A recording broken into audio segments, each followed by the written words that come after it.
Good day.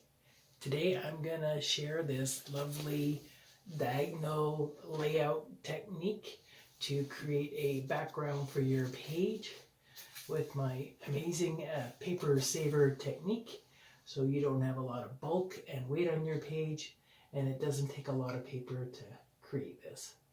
So let's into the craft room and get started. So I saw this lovely sketch that created a page that looked like this, and in their diagram instructions they said to use paper and cut it at diagonal angles, and their illustration looked something like this. Of course, I thought there's got to be an easier way to do this because it looks like you're wasting a lot of paper. So the new sketch that I had come out with for my revised sketch, I did my diagram, and I said, you know, I don't really need all these strips going across. Basically, I need the triangle, but I don't need this if I cover this up. I only need little segments about this size to create this diagram. So this is the way I've done it, and I'll show you my cheater's method and paper saver method to create this sketch with very little paper. You will be needing the following supplies: some repositional tape runner. Regular tape runner is great. I used a bit of Scotch tape just to hold some things together because the technique I'm going to show you will make 2 pages, but I'm only going to cut paper for 1, so I don't want bits getting messed up. So what you're going to need is your background paper. You're going to need your mat. This time I'm cutting mine 8.5 by 8.5, but you can go 8.25 by 8.25, depending how wide a mat you need. You're going to need some double-sided paper. You're going to need 2 pieces of double-sided paper in 2-inch by 12-inch strips. So that's one sheet. And then a second sheet, again, 12-inch strips by 2. And we're going to flip those over and work all 4 shades together. And then for one layout, you're going to need half of this and one of your 4.5-inch squares, which you're going to cut diagonally, so you'll have 2 pieces to work with that one. So I have this extra piece, which I'm not going to use right away, but I'll need that when I create my second page later. You will also be needing some rulers. I'm using my 0 centering rulers because they have a nice firm edge to butt things up against. And I've also picked up a nice T ruler from Close to My Heart, which I'm going to be using today to help square things up on the page. We will start by cutting our background page to create that second double layered mat. If you're just going to use a single mat and not create a double mat, you can skip this step. But here we go. First off, I'm going to start with my 12-inch trimmer. On my 12-inch trimmer, I store extra little clips on the back for positioning things. I want to create an 8-inch mat out of this page to save my space. So on my trimmer, I am setting my clip at 1 inch here and 11 inches here, so my blade will stop at the 10-inch mark here, and it will stop at the 2-inch mark here.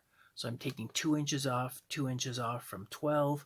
I am going to have an 8 by 8 inch square at the end. So I'm going to go over 2 inches.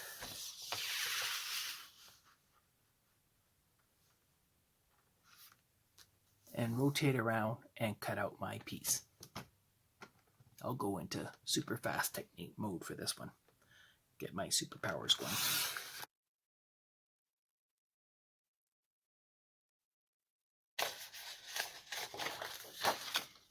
And we have our frame and we have our second mat.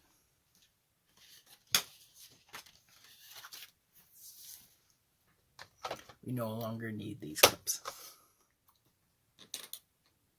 Next piece you'll be needing, if you are doing a double mat technique, will be your mat that will go on your page. I'm choosing to do an 8.5 by 8.5. I've already cut this piece ahead of time. Working our way down in our sizes, you're going to take your 4.5 by 4.5 inch square, and this one you are going to cut diagonally. So I'm going to line it up along my dashed lines on my paper. Double check that it is cutting across the point with my view strips, and if it is working, just cut my page in half, and that will give me my 2 corners. I can place them on the page any which way I want. Last but not least, we're going to go on to our double-sided paper. If you're using standard cardstock, you don't need to worry about positioning or angling of your paper. For the pieces I'm using, I'm going to do a demonstration with some printed paper that is a little bit directional. So if you look at this one here, one seems to be going up and one seems to be going down. So when I work with my papers, I'm going to line up my direction so the paper seems to be working in the nice direction. I'm going to line it up so the pattern continues up the page, and then I am going to flip it over on itself to get it set for the cuts. Now this is where I am going to use my bit of adhesive, just so the piece that I'm not using today I can cut later, but I'm not going to be losing the positioning that I've created. So there's my 2 strips. I'm going to be cutting both at the same time, and you can see that they're reversed back on each other. So I'm going to keep this end attached. It'll end up being cut off the next time I do my page. So I'm going to start by going along my 45-degree line, lining up my point on the cut line along the 45-degree, and I am going to create my angled point.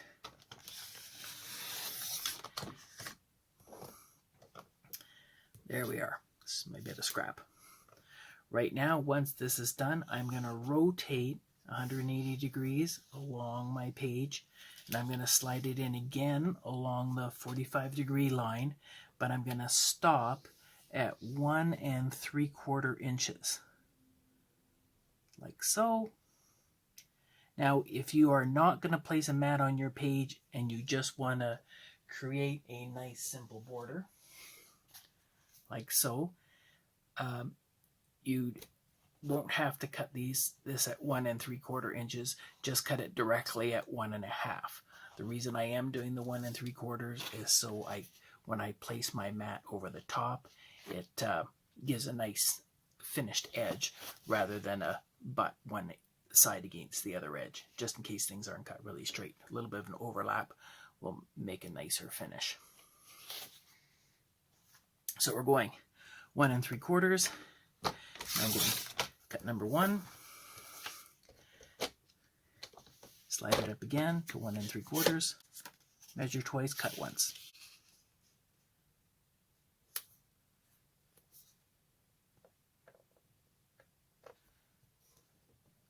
Along 45 and 2. I only need 2 to do my first page. I will do this cut 2 more times to create my second page. I'm not doing that today. I'm setting that to the side. Again, directional paper. I'm going to line up my print so it continues up the page. Flip it over on itself. Tuck it in real nice. The other side is just checks. It's not as directional. Add a little bit of tape to hold it together. Go in at my angle. Line it up on my T.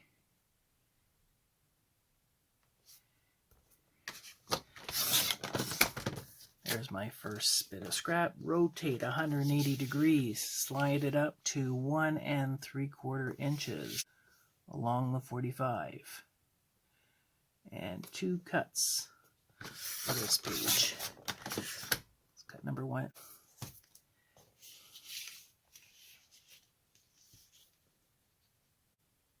One and 3/4 inches.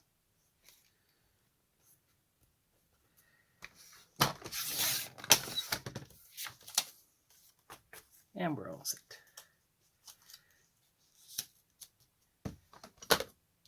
We're ready to assemble our page. All our cutting is now done. Okay, all of my pieces have been cut. I now have my base page on my mat. I've lined up my T-ruler here on the bottom, a 1/2 inch from the bottom of the page. And I lined up my CM07 ruler a 1/2 inch from the bottom of the page here, so I can start placing my pieces. I will just place them all right now, and then I'll adhere them after. So this one, I'm flipped the one side over.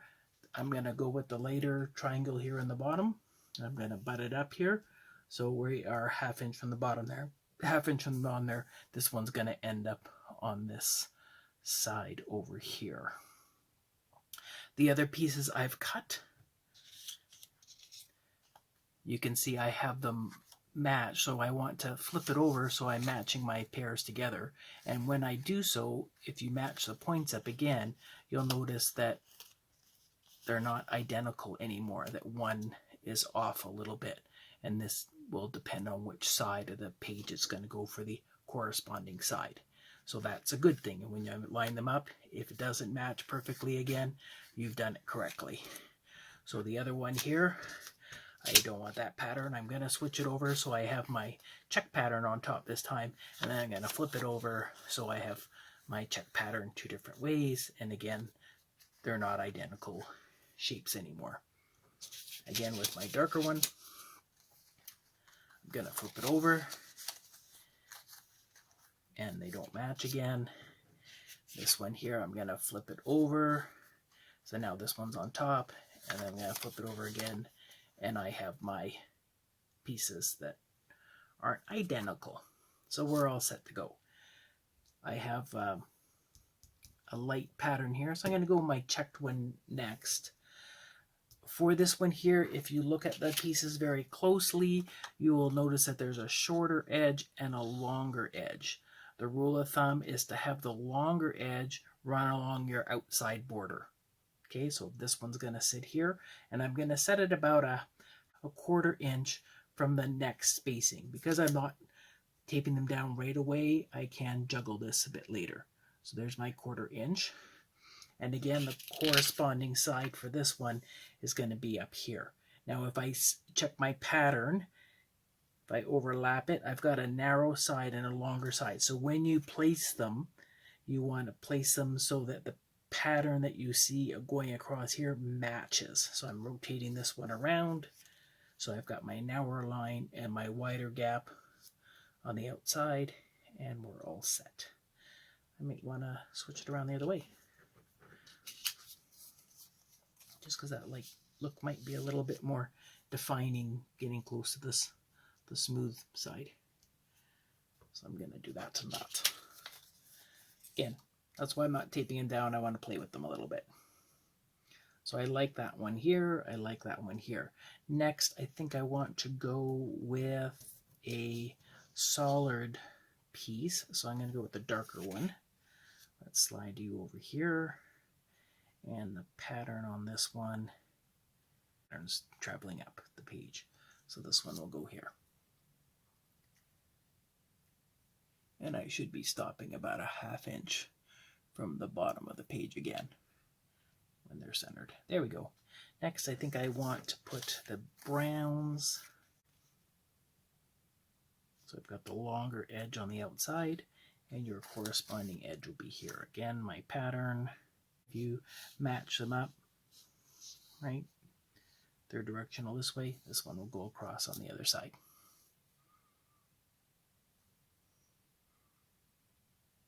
You're going to be about a 1/2 inch from the bottom of the page, 1/4 inch away from the next guy. And last but not least,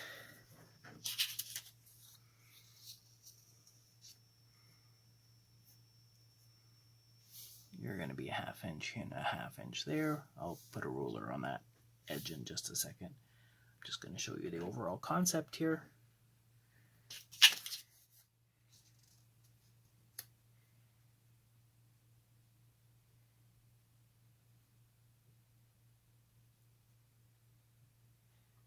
So here I have all my pieces just basically laid out where I am going to place them. I'll go ahead and affix them all down. My mat, I added the piece I cut out, the 8" by 8" piece I cut out on top of my 8.5" by 8.5" mat, and that will sit nicely squared over the corner here.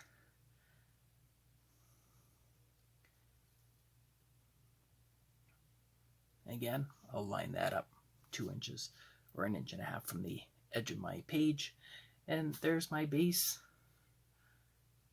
place. Paper saved.